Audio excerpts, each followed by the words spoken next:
Hello, everybody. My name is Jacob, and I like sports. Welcome back to another edition of JK Sports. Today, I want to have a conversation with you guys about how I feel about Tua a month into his NFL career. So, many of you know that since the beginning of this channel, even before that, just with one-on-one conversation, ever since the beginning of the college football season last year, I have been ride or die that Tua Tagovailoa is the guy I want to be the Miami Dolphins quarterback for the foreseeable future. He, throughout college, was an incredibly accurate passer, incredibly clutch coming in the national championship game, winning it for them.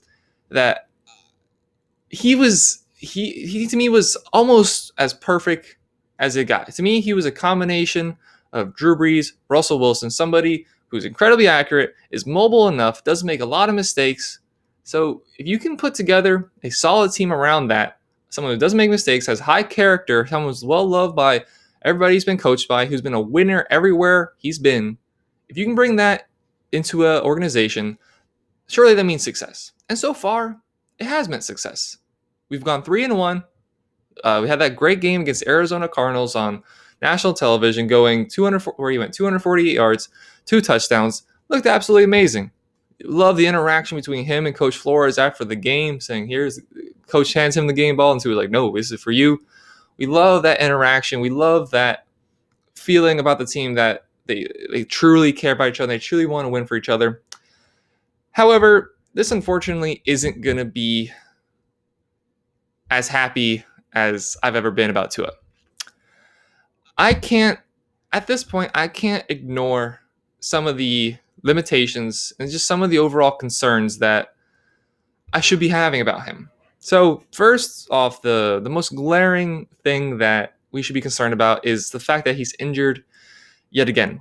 And I will, of course, say that I don't want him being thrown out onto the football field if he's injured, and that can get any injury that could lead to him either getting re-injured or just making it harder for us to win the football game. If he can't throw, if he's got a messed up thumb on his throwing hand, I don't want him to be thrown out there. But that doesn't change the fact that, well, he's injured again. And if you look at his college history, his injury history throughout college, yeah, he had that one bad hip injury. However, most of his injuries were the nitpicky, oh, it's my ankle. Oh, it's my other ankle. Now in the pros, oh, it's my hand. It's those injuries that aren't going to necessarily kill you long term, but it's going to keep you out of games. And last week, missed the game against the Jets, still able to win it with Ryan Fitzpatrick, who we all know is a very steady quarterback, very steady veteran who the coaching staff trusts, so you can come into the game and play. And we saw against the Denver Broncos when Ryan Fitzpatrick was thrown in for Tua when Tua was benched, we saw that the team did look better. Ryan Fitzpatrick had more yards in the fourth quarter than Tua did the whole game. And you could ask, well, why is that? And if you're going to defend somebody, if you're someone who's going to defend Tua, you say, oh, Chan Gailey, coaching staff. Look at the play calling difference between when Tua's in the game and Ryan Fitzpatrick's in the game. Ryan Fitzpatrick's in the game. He's allowed to throw it all over the yard, take control of the offense, do almost whatever he wants. He's very comfortable in it. And when Tua is in the game, it's almost as if they're holding his hand. They're sending him out there in very limited packages. Almost everything he does is either a rollout to the left, which is something he's quite good at, and I would like to see more, or it's a lot of short routes. It's a lot of curl routes coming back. It's a lot of slant routes, which of course he's good at. However, when Fitzpatrick's in the game, you notice that they let him throw the ball deep a little bit. Let him scramble a little bit. Let him do some things that you don't see from Tua. And I want to know why.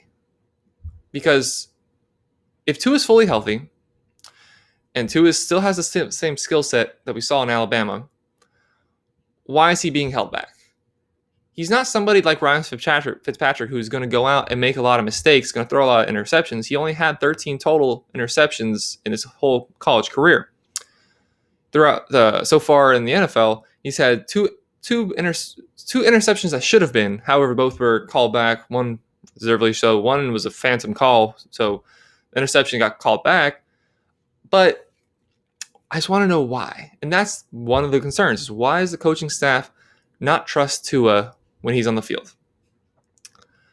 On top of the fact that, of course, the injuries. Why is he not being trusted? And then a concern of mine that has absolutely nothing to do with him, but is something you have to acknowledge, is the fact that this time next year, the Jets quarterback is going to be Trevor Lawrence. The Buffalo Bills quarterback is Josh Allen. No idea what the Patriots are going to do. However, you got the best coach in the history of the NFL with Bill Belichick coming against those two quarterbacks, coming against that coach. Do you want to have potentially the third worst quarterback in the division and playing a team with the Patriots that it doesn't really matter who's at quarterback? I like to think that he's not going to be the third worst quarterback in the division going forward. I really, really, really want to think that, okay, Jacob, everything you've seen so far is explainable. The coaching staff doesn't trust him because he hasn't played football for over a year.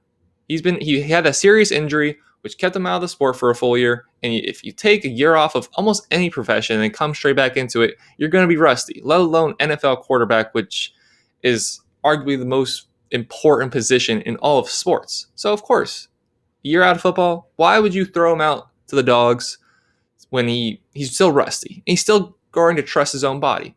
And I look at that like, okay, that makes a lot of sense. My concern is, what if it's more than that? What if they see him in practice and say, we thought we were getting more.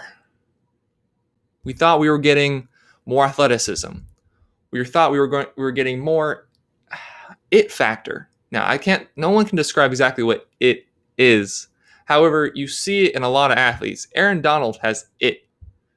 Christian McCaffrey, Patrick Mahomes, all these players at the top of their position group, they have it. They have presence.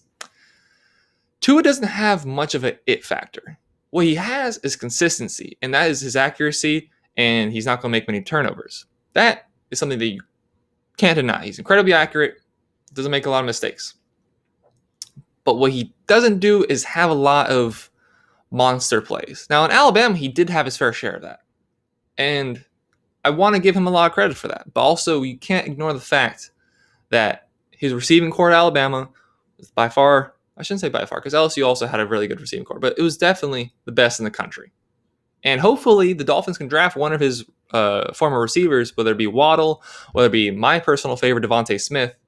Those are receivers that can create space, which is something that he needs and so far hasn't been able to trust his Miami Dolphins receiving core, because players like Gesicki, players like Devontae Parker, they're very reliant on their physicality. They know that they're going to be able to box out, get space, and if you give them a jump ball, they have the ability to get that ball. And that's what Ryan Fitzpatrick does so well, is he knows how to get it to those guys. We saw Gesicki finally had a touchdown again, I think, for the first time since week 3 last week. And then Devontae Parker also coming out and having over 100 yards for the first time since earlier on the season.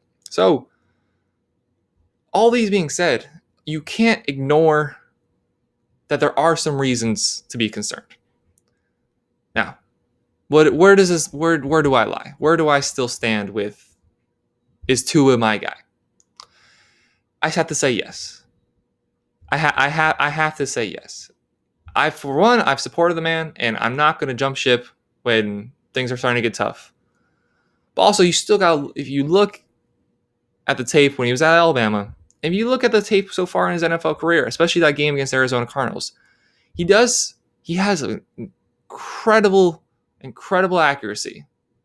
And if you have that on a team with an incredible defense who doesn't need you to make plays like Patrick Mahomes, if you can have a defense that can shut people down, hold them to 20 points or less, and then have a quarterback who can have a performance similar to how he did against Arizona Cardinals, where he made the passes he needed to make and didn't make anything extra spectacular, if he can continue to make those passes and the defense can continue to live up to the play they've had so far this season, then yes, I do believe Tua is our guy. And I believe that what's happened so far is just him not having played for a very long time and getting accustomed to the system again, and maybe getting rid of Chan Gailey. And personally, I would love to see us try to bring in somebody like Steve Sarkisian, who's had experience with Tua, to fill in that offensive coordinator role.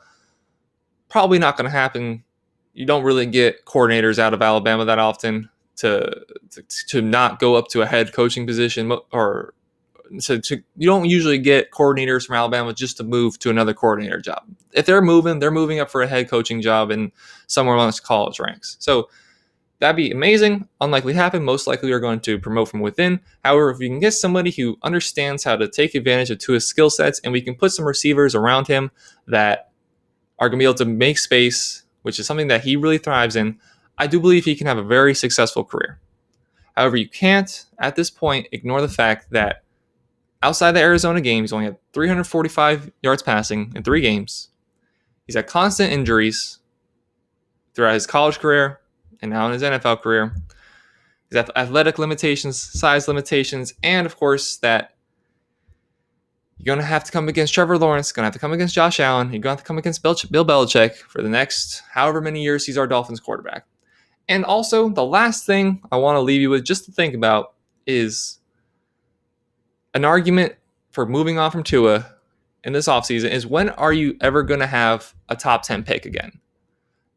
We have a good enough defense, we have a good enough coaching staff that we're most likely never going to draft in the top 10 again for a very long time, barring something absolutely terrible happening.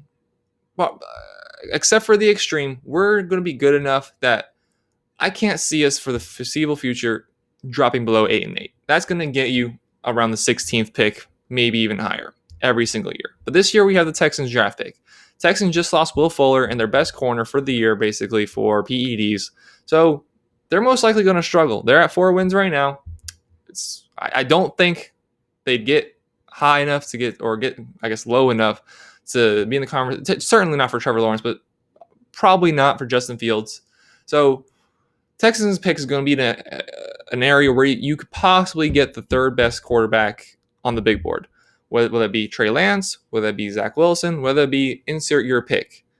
You got to at least think about, if Tua misses this game this week against the Bengals and then doesn't play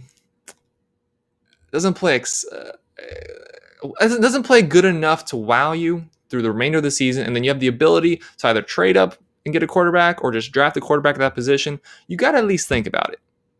If you have that pick and you can say, like, hey, Zach Wilson's there, Trey Lance is there, do we do it? That conversation at least needs to be had, unfortunately. Now, like I said before, I really think that Tua can be our guy, will be our guy, and I'm really excited to see what he has in store for us. Hopefully this Sunday, because I'm going to be there. I've been fortunate enough, this is going to be my 3rd game going to this season. Really didn't expect to go to any, and now I'm going to my 3rd game. So I really hope I can see him again. I saw him against the Rams, where he only had 89 yards. I saw him against the Chargers, where he had about, I think, $160 and 2 touchdowns. I really hope he can come forward and play this week. Unfortunately, I don't think he's going to play based on things he said, based on things the coaching staff has said. I don't think he's going to play. But whenever he does come back, I really hope he comes back and makes me remember why I was so in love with him in the first place, silences everybody else, and then take us to the playoffs and hopefully get us a playoff win in the process. But at the very least, you can't help but question the things we've seen so far. But what do you guys think of Tua? Do you think that I'm just talking utter nonsense when I'm questioning him? Do you think, like, hey, every single problem he's had so far can be answered? Or do you think that it's possible we might need to move on from him eventually?